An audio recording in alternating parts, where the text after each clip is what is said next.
سلیمان بن بریدہ نے اپنے والد بریدہ بن حصیب رضی اللہ تعالیٰ عنہ سے روایت کی، انہوں نے کہا رسول اللہ صلی اللہ علیہ وآلہ وسلم کے پاس ازد قبیلے کی شاخ غامد کی ایک عورت آئی اور آپ سے کہنے لگی اللہ کے رسول مجھے پاک کیجیے، تو آپ نے فرمایا تم پر افسوس، لوٹ جاؤ، اللہ سے بخشش مانگو اور اسی کی طرف رجوع کرو۔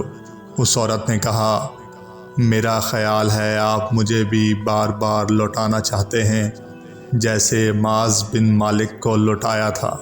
آپ نے پوچھا وہ کیا بات ہے جس میں تم تطہیر چاہتی ہو؟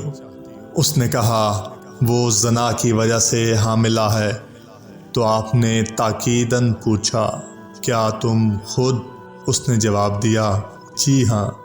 تو آپ صلی اللہ علیہ وآلہ وسلم نے اسے فرمایا جاؤ یہاں تک کہ جو تمہارے پیٹ میں ہے اسے جنم دے دو۔ تو انصار کے ایک آدمی نے اس عورت کی کفالت کی حتیٰ کہ اس نے ایک بچے کو جنم دیا۔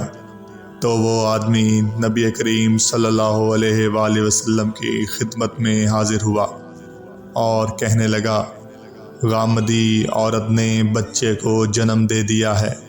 آپ صلی اللہ علیہ وآلہ وسلم نے فرمایا تب ہم ابھی اسے رجم نہیں کریں گے اور اس کے بچے کو کم سنی میں اس طرح نہیں چھوڑیں گے کہ کوئی اسے دودھ پلانے والا نہ ہو۔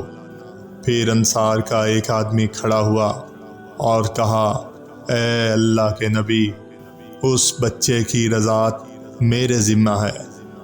تو پھر آپ صلی اللہ علیہ وآلہ وسلم نے اس غامدی عورت کو رجم کرنے کا حکم دے دیا۔